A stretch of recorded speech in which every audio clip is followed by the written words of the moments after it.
தருமபுரி பண்பலை 102.5 நேர்களினி கேட்கலாம் வயல்வெளி.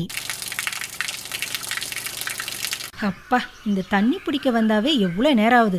பரவாயில்ல, இப்போ நம்ம பிடிக்கலாம். அட, என்ன இது? நான் அங்கிட்டு போனாலும் நீங்களே நிற்கிறீங்க, இங்கிட்டு போனாலும் நீங்களே நிற்கிறீங்க. ஏன் நான்லாம் தண்ணி பிடிக்க வேணாவா? சீக்கிரம் சீக்கிரம் எடுங்க, எனக்கு முக்கியமான வேலை இருக்கு. அடட வாயாடி ஜெயா, வா வா, எப்படி இருக்க? பார்த்து ரொம்ப நாள் ஆச்சு.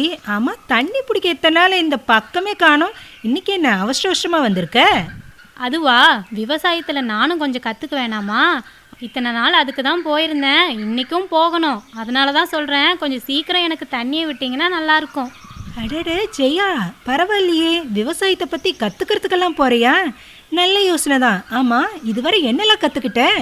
வெள்ளாடை எப்படி பராமரிக்கணும், அது எப்படி வளர்க்கணும், அதுக்கு தீவனம் என்ன போடணும், அது மட்டும் இல்லாமல் அதோட நோய் தடுப்பு முறைகள் என்னென்னு நிறைய கற்றுக்கிட்டேன். பரவாயில்லையே.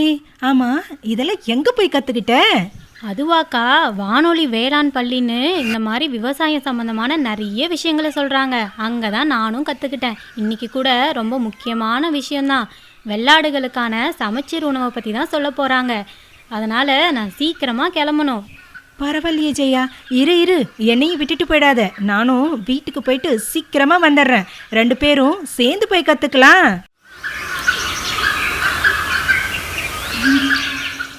வெள்ளாடு செம்மறியாடு வளர்ப்பில் அறிவியல் முறை நவீன யுத்தங்கள். வானொலி வேளாண் பள்ளி பாடம் 5. ஆடுகளுக்கான சமச்சீர் உணவு தயாரிப்பு முறைகள். காட்டுப்பாக்கம் மைய தீவன தொழில்நுட்ப பிரிவின் பேராசிரியர் மற்றும் தலைவர் முனைவர் சி பந்தேஸ்வரன் அவர்கள் நடத்தும் பாடம் கேட்கலாம். வணக்கம். பொதுவாக ஆடுகள் கிராமப்புறங்களில் இருக்கும் மேய்ச்சல் நிலங்கள், விளைநிலங்கள், பொது இடங்களில் உள்ள இயற்கையான மேய்ச்சல் நிலங்கள் மற்றும் காடுகளில் உள்ள புற்கள், புதர்கள் ஆகியவற்றை தீவன ஆதாரமாக கொண்டு வளர்க்கப்பட்டு வந்தன. ஆனால் தற்பொழுது இவ்வகையான இடங்கள் குறைய தொடங்கியதாலும் மேய்ச்சலுக்கு ஆட்கள் பற்றாக்குறையாலும் இவ்வகையான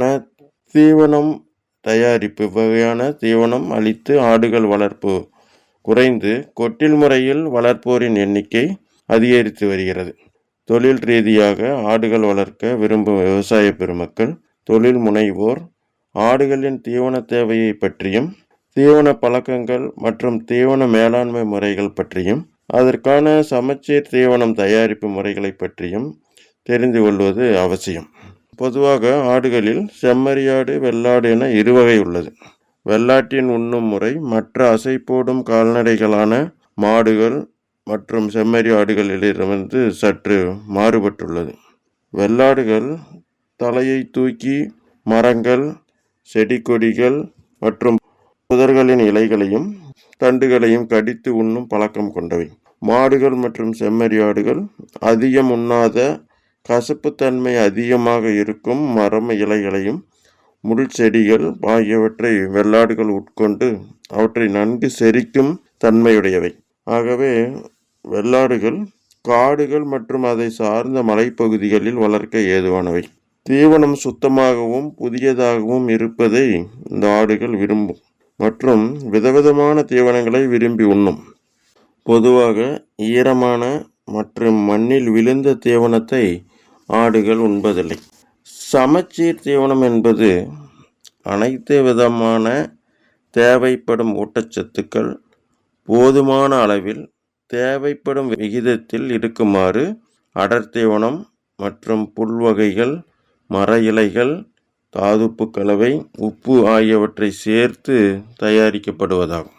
ஆடுகளில் வெவ்வேறு வயது காலகட்டங்களில் வெவ்வேறு அளவுகளில் ஊட்டச்சத்துக்கள் தேவைப்படுகின்றன. உதாரணமாக, குட்டிகளில் ஒரு நாள் உடல் எடை அதிகரிக்கும் அளவு, அதாவது ஒரு நாளைக்கு 50 கிராம் முதல் 200 கிராம் வரை உடல் எடை அதிகரிக்கும். அதை பொறுத்து அதனுடைய தேவை வேறுபடுகிறது.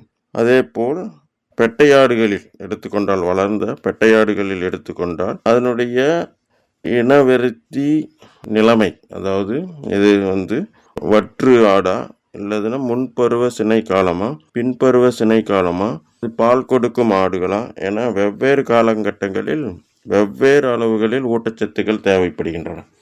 பொதுவாக பசு தீவனங்களில் நீர்ச்சத்து 60% 80% இருக்கும். ஆகவே பொதுவாக இவற்றை உலர்த்தி சிறு துண்டுகளாக நறுக்கியோ அரைத்தோ அடர் தீவனத்துடன் கலந்து முழு தீவனமாக, அதாவது டிஎம்ஆர் என்று சொல்வார்கள், அல்லது கம்ப்ளீட் டயட் ரேஷன் என்று சொல்வார்கள். ஸோ இது இவ்வாறு அளிக்கலாம். சமச்சீர் தீவனம் என்பது உங்களுக்கு எளிதாக புரியும் பட்சத்தில் சொல்ல வேண்டுமானால், இப்பொழுது ஒரு கட்டடம் கட்டப்பட வேண்டுமென்றால் அதற்கு தேவையான நீர், மணல், செங்கல், சிமெண்ட் இவை தேவைப்படுகிறது. இவை போதுமான அளவில் இருக்க வேண்டும். தேவையான விகிதத்திலும் நாங்கள் அதை கலந்து வைத்து கட்டப்பட வேண்டும். மணல் அதிகமாக வைத்தாலோ இல்லைன்னா செங்கல் மட்டும் இருந்தாலோ ஒரு கட்டடம் கட்ட முடியாது. அதுபோகத்தான் இங்கு ஊட்டச்சத்துக்கள், பொதுவாக எரிச்சத்து, புரதச்சத்து, தாதுப்பு சத்துக்கள், வைட்டமின்கள், கொழுப்புச்சத்து இவை எல்லாமே தேவையான அளவில் தேவையான விகிதத்தில் இருக்க வேண்டும் தீவனத்தில்.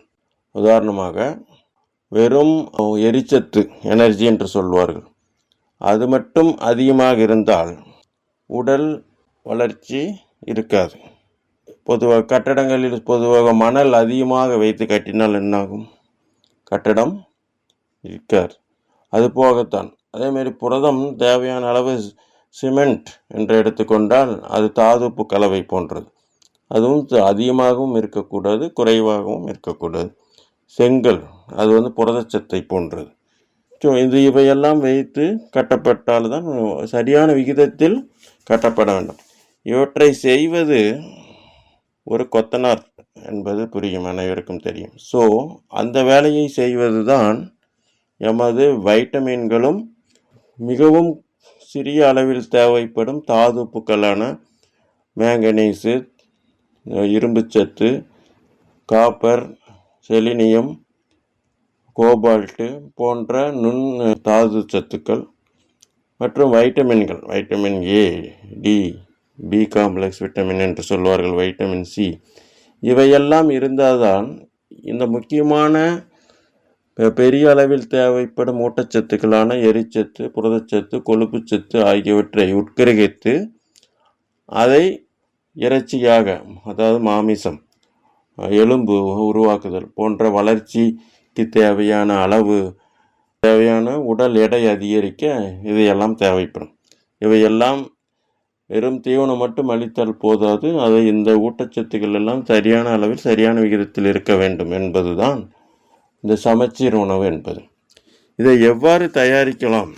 உதாரணமாக நாம் ஏற்கனவே நான் சொன்னது போல் குட்டிகளினுடைய உடல் வளர்ச்சி விகிதம் ஒரு நாளைக்கு எவ்வளவு உடல் எடை வேண்டும் என்பதை பொறுத்து மாறுபடும். பொதுவாக இளங்குட்டிகள் 5 கிலோ முதல் 10 கிலோ 15 கிலோ உடல் எடை இருக்கும் ஆடுகளுக்கு பொதுவாக சமச்சீர் தீவனம், கலப்பு தீவனம் அல்லது அடர் தீவனம் என்று சொல்வார்கள், அதையும் பயிர்கள் அல்லது பயிறு வகை தீவனங்கள், மர இலைகள் ஆகியவற்றை காய வைத்து அரைத்து அதையும் இதுடன் சேர்த்து அடர் தீவனத்துடன் சேர்த்து ஒரு நாளைக்கு தேவையான அளவுகளில் 250 கிராம் 1/4 கிலோ முதல் 1.25 கிலோ வரை பெரிய ஆடுகளுக்கு தேவைப்படும்.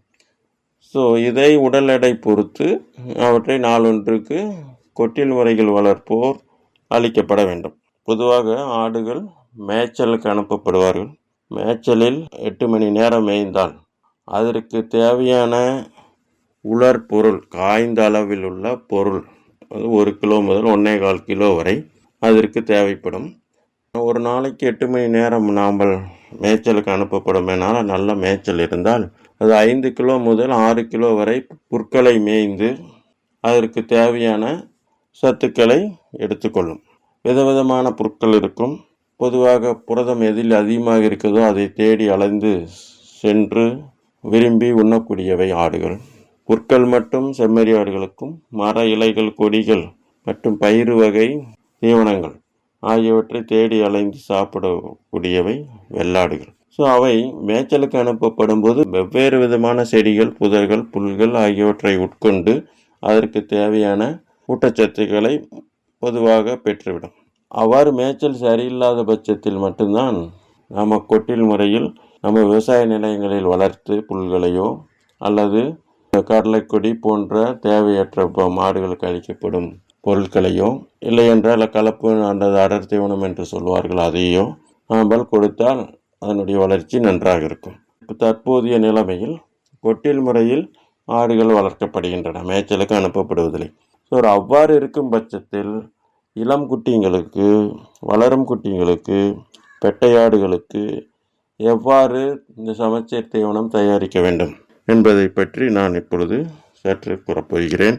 பொதுவாக தீவனத்தில் தானியங்கள் மக்காச்சோளம், சோளம், கம்பு, கேழ்வரகு போன்றவை, தவிடு, இது கோதுமை தவிடு இருக்கலாம், அரிசி தவிடு இருக்கலாம், பொட்டு வகைகள், பின்னாக்கு வகைகள், பின்னாக்கு கடலை பின்னாக்கு, சோயா பின்னாக்கு, சூரியகாந்தி, தேங்காய் புண்ணாக்கு, எள்ளு புண்ணாக்கு என்று பலவகை புண்ணாக்கு வகைகளும் இருக்கின்றன.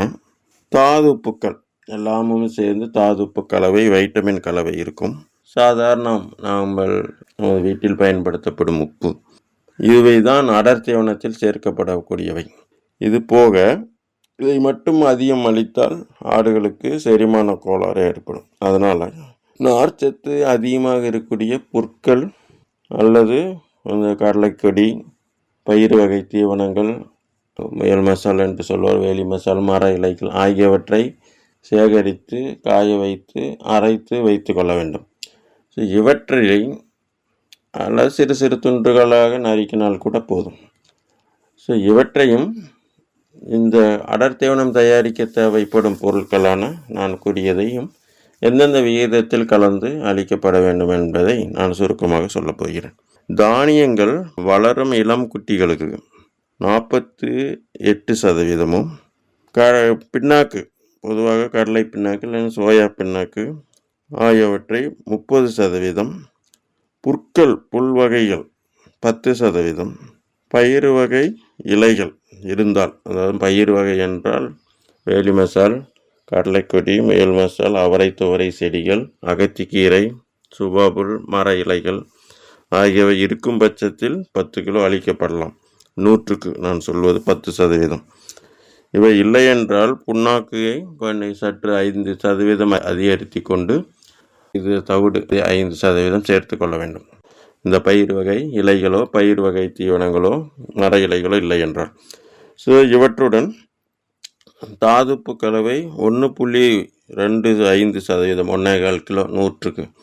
சாதாரண உப்பு 3/4 கிலோ, 0.75 கிலோ. இது நான் சொல்வது 100 கிலோவுக்கு. 48% தானியங்கள், பின்னாக்கு வகைகள் 30%, புற்கள் 10, பயிர் வகை தீவனங்கள் இலைகள் ஆகியவை 10, மீதி இருக்கக்கூடிய தாதுப்பு கலவை 1.25 கிலோ, சாதாரண உப்பு 3/4 கிலோ. ஸோ இது மொத்தம் 100 கிலோ. இதில் செரிமானிக்கக்கூடிய புரதச்சத்து 15% இருக்கும். எனர்ஜி, எரிச்சத்து என்று சொல்வார்கள், மொத்த ஜீர்ணிக்கக்கூடிய ஊட்டச்சத்துகள் 73% இருக்கும். ஸோ இந்த அளவில் இளங்குட்டிகளுக்கு வளைக்கப்பட வேண்டும். கலந்து இதை 250 கிராம் முதல் 550 கிராம் வரை நாளொன்றுக்கு கொடுக்கப்பட வேண்டும். வளரும் குட்டிகளிலேயே 15 கிலோ முதல் 30 கிலோ வரை இருக்கக்கூடிய குட்டிகளுக்கு இந்த தானிய வகைகள் சற்று குறைத்து கொள்ளலாம், 40%.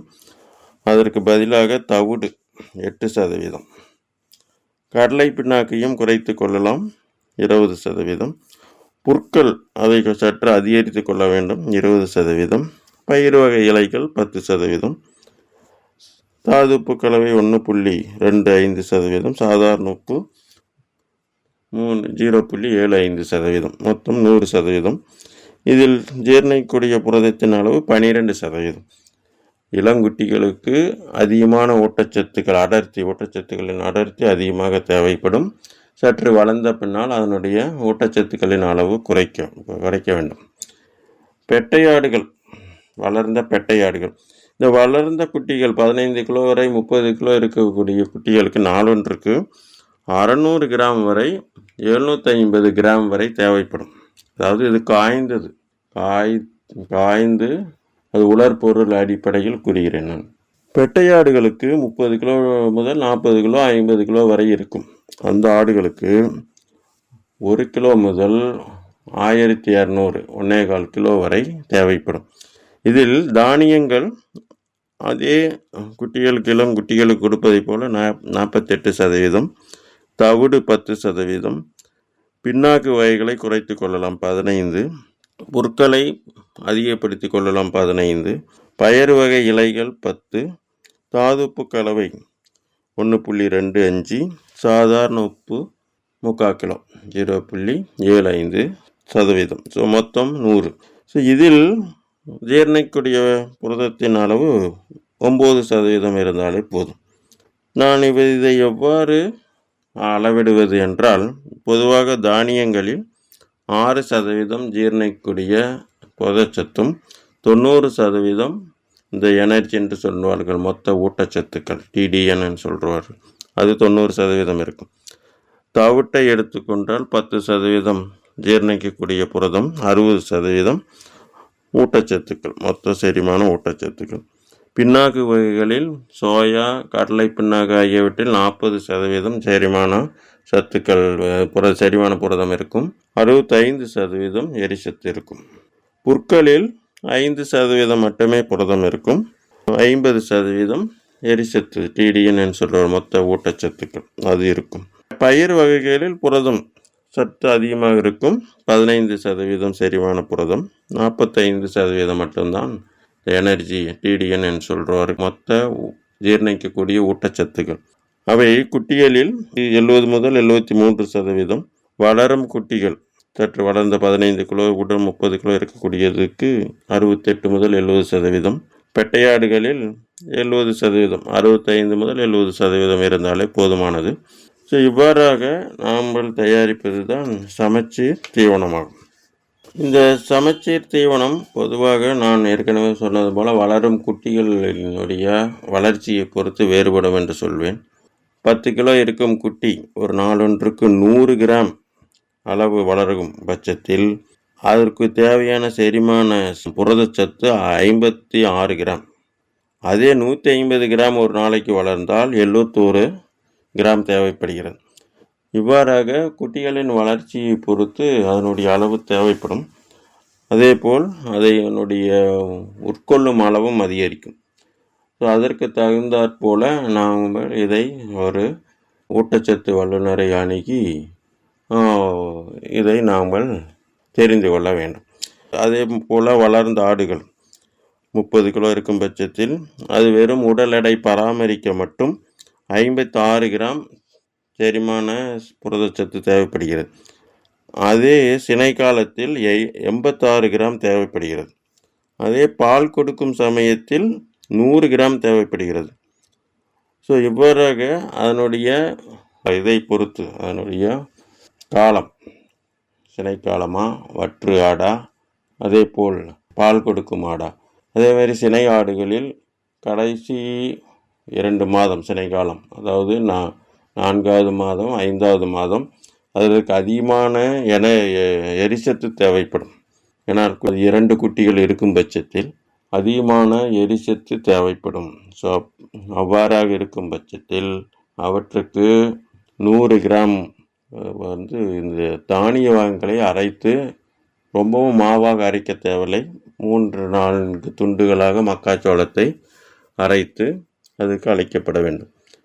ஸோ இவ்வாறு வெவ்வேறு கட்டங்கள் இருக்கிறது. இப்பொழுது நாம் ஒவ்வொன்றாக இளம் குட்டிகள், இப்போ வளரும் குட்டிகள், இளம் பெட்டை ஆடுகள், பால் கொடுக்கும் ஆடுகள், சினை ஆடுகள் ஆகியவற்றுக்கு எவ்வாறு தீவனம் அளிப்பது என்பது பற்றியும் பார்க்கலாம்.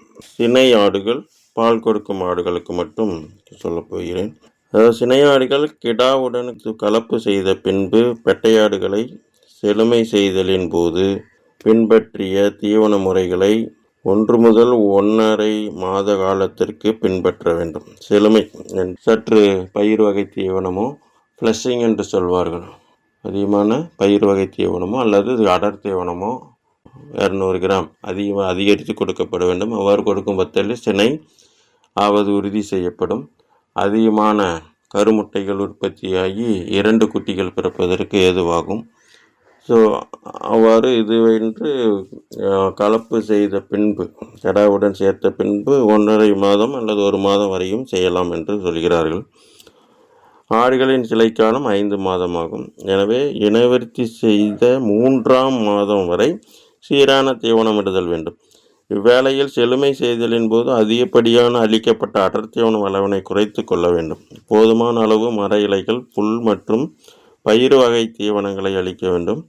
சினை காலத்தின் 4-5வது மாதத்தில், அதாவது சினையின் இறுதி கால மாதத்தில் தான் குட்டிகளின் வளர்ச்சி அதிகமாக இருக்கும். எனவே எரிசத்து மற்றும் கால்சியம், பாஸ்பரஸ் போன்ற தாதுக்களின் தேவை பன்மடங்கு அதிகரிக்கும். இத்தருணத்தில் அதிகப்படியான புரதச்சத்தினை அளித்தல் கூடாது. எனவே எரிச்சத்தை அளிப்பதற்கு 1க்கு 2ஆக நொறுக்கப்பட்ட மக்காச்சோளத்தினை ஆடு ஒன்றுக்கு 100 முதல் 150 கிராம் வரை அளிக்கலாம். அடர் தீவனத்தில் கால்சியம் மற்றும் பாஸ்பரஸ் சத்தினை அதிகரித்து கொடுக்க வேண்டும். அதாவது நான் தாதுப்பு கலவை என்று சொன்னேன், அதை சற்று அதிகரித்து 1.25% பதிலாக அளவுக்கு 1.5 கிலோ அளித்தல் வேண்டும். குட்டி ஈன்ற பால் கொடுக்கும் மாடுகள் ஏற்கனவே கூறியது போல தாயாட்டின் பால் அளவிற்கு ஏற்ப மீண்டும் அடர் தீவனம் அளிக்கப்பட வேண்டும். பால் கொடுக்கும் மாடுகளுக்கு நல்ல ஊட்டச்சத்துக்களை அளித்தால்தான் பால் அதிகமாக இருக்கும். பால் அதிகமாக இருக்கும் பட்சத்தில் குட்டிகளின் வளர்ச்சி நன்றாக இருக்கும். 6 மாதத்தில் நமக்கு 25 கிலோ வருவது தான் சிறப்பு. ஸோ எனவே இந்த பால் கொடுக்கும் மாடுகளுக்கு இந்த குட்டி ஈன்ற 1 வாரம் கழித்து தாயாட்டின் பால் அளவிற்கு ஏற்ப மீண்டும் அடர் தீவனத்தின் அளவினை அதிகரிக்க வேண்டும். நிலையில் நார்ச்சத்து மிக்க தீவனங்களை அளித்தல் அவசியம். இத்தருணத்தில் பெட்டையாடுகளுக்கு குட்டி ஈனுவதால் அதன் உடலில் ஏற்பட்ட எடை இழைப்பினை நிவர்த்தி செய்தல், பராமரிப்பு, வளர்ச்சி, பால் போன்ற காரணிகளை மையமாக கொண்டு தீவனமிடுதல் அவசியம். இவை இல்லாமல் இவ்வேளையில் வளர்சிதை மாற்ற நோய், கீட்டோசிஸ் என்று சொல்வார்கள், எனர்ஜி, எரிசத்து பற்றாக்குறை ஏற்பட்டு அதை வராமலும் பார்த்து கொள்ள வேண்டும். சீரான எரிசத்து, புரதச்சத்து, தாதுப்புக்கள் அடங்கிய தீவனைகளை அளித்தல் வேண்டும்.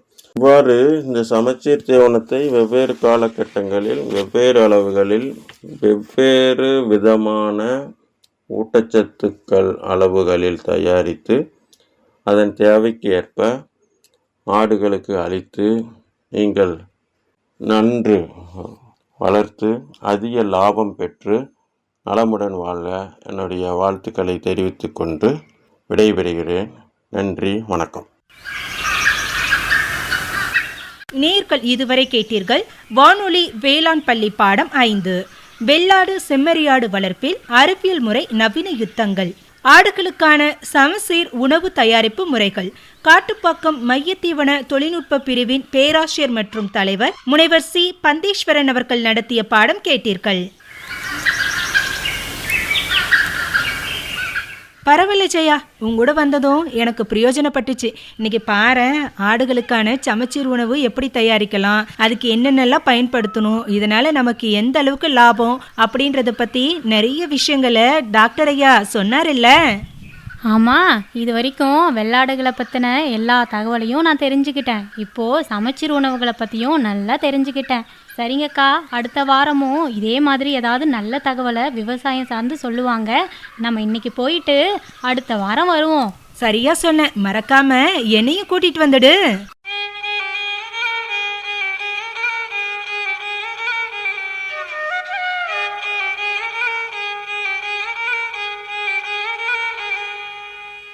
செம்மறியாடே செம்மறியாடே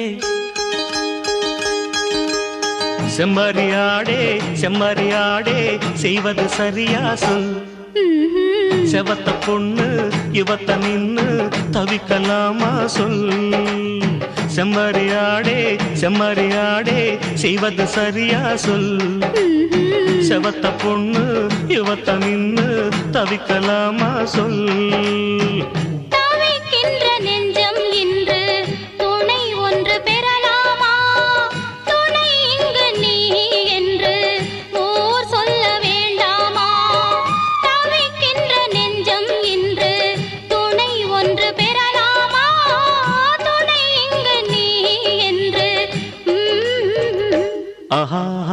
செம்மறியாடே செம்மறியாடே செய்வது சரியா சொல். செவத்த பொண்ணு யுவத்த நின்னு தவிக்கலாமா சொல்.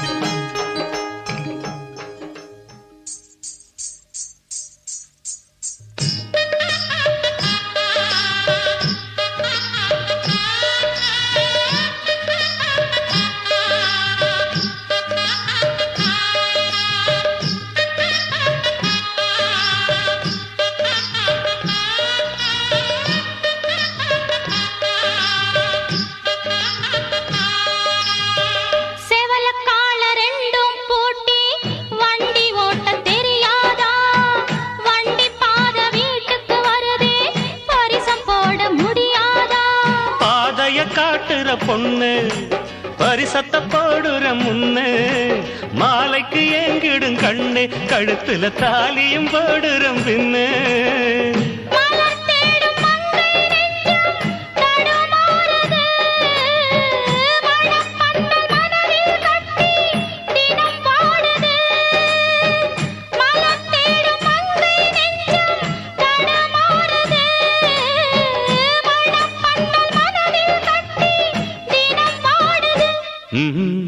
செம்மறியாடே செம்மறியாடே செய்வது சரியா சொல். செவத்த பொண்ணு யுவத்த நின்னு தவிக்கலாமா சொல்.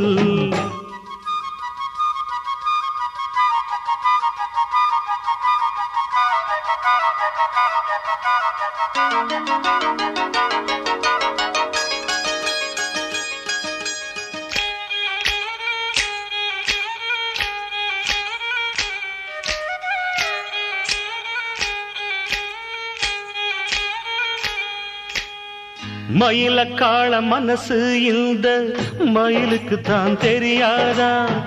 தெரிஞ்சிருந்தும் புரிஞ்சிருந்தும் வெளியில் சொல்ல முடியாதா?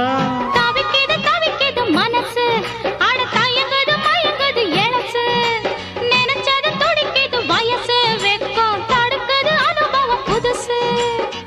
மந்தை போகும் ஆட்டுக்குட்டி இனி போகட்டும், சொந்தம் என்னும் சொல்லே இங்கு நிலையாகட்டும்.